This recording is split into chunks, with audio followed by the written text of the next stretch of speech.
สวัสดีพี่น้องทุกคนทุกท่านที่เข้ามารับชมรับฟังแนวทางจ้ามาพบกับแนวทางหุ้นห้างแสงรอบเช้ารอบบ่ายแนวทางวันอังคารวันที่16เดือน12จะเดือนธันวาจะ2568จ้าสรุปแนวทางวันจันทร์วันที่15กันก่อนจ้าห้างแสงวันที่15รอบเช้าเด่น6 5วิ่งลูดจ้าสำหรับผลของรอบเช้าบน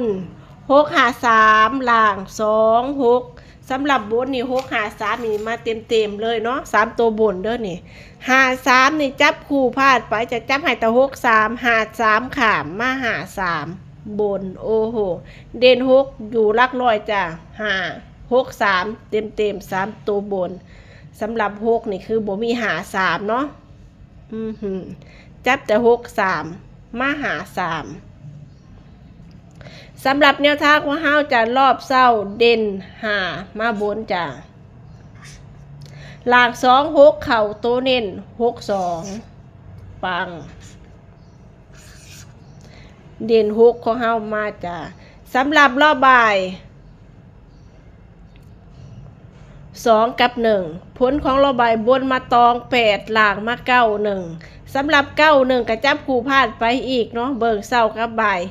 6 9จับ5 9จับ2 9จับ1 9บ่จับมา1 9จ้ะโอ้โห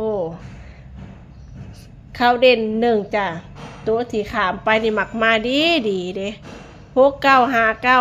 2 9จับเปิดบ่ได้จับแค่1 9ค่ะมา1 9 6 3จับบ่ได้จับแค่5 3ค่ะมา5 3เข้าใจการออกผลอยู่เนาะเก่งอยู่เข้าใจแนวทางแอดจอยอยู่ตัวนี้มักจับตัวโบมาเนี่ยสำหรับแนวทางหุ้นทางเซ็งของเราคือตามนี้เลยเนาะถือว่าโอเคอยู่มื้อนี้ก็ตามรุ่นกันต่อจากแนวทางของเฮาสิมาให้ตามสูตรหรือบ่มื้อนี้ก็รอรุ่นเนาะจ้ะนี่ก็คือขึ้นอยู่กับความมักความชอบจ้ะก่อนสินำไปเป็นแนวทางเปรียบเทียบวิเคราะห์กันอีกทีหนึ่งละค่ะจะมีตัวหมักคอยตามจะบ่มีตัวหมักสามารถปล่อยผ่านได้จากแนวทางก็เป็นเพียงแค่สูตรการคำนวณเท่านั้นเราจะมีข่าวอะไรก็มีรุดจ้า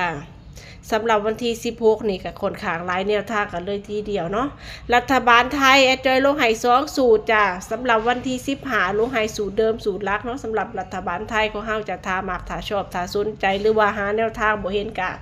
ค่อยๆรับชมย้อนหลังได้เลยเนาะมีวันที่บ่งบอกเรียบร้อยจ้ะเผื่อมีตัวหมักตัวชอบตัวชนกะค่อยตามเนาะสำหรับรัฐบาลไทยของเฮาสำหรับสูตรสุดท้ายสายด่วน6คู่เรียนกะลงให้มื้อนี้จ้ะวันที่16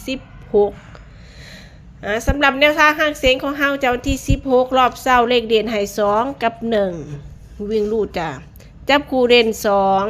2สำหรับเมื่อวานวันที่15นี่รอบเช้า6 2คู่เด่นเลยเนาะรอบบ่ายมาตรงๆ2 6รอบเช้าได้ตรงกับ6 2มาคู่เด่น2 6 2 5 2 8 2 9จ้ะ2 3สำหรับเด่น1 5 1 8 3 1 6 1 4รอบบ่ายให้เด่น4และ3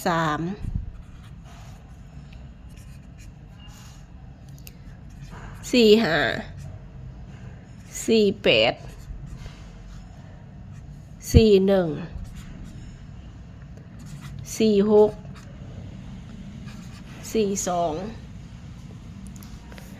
3 5 8 1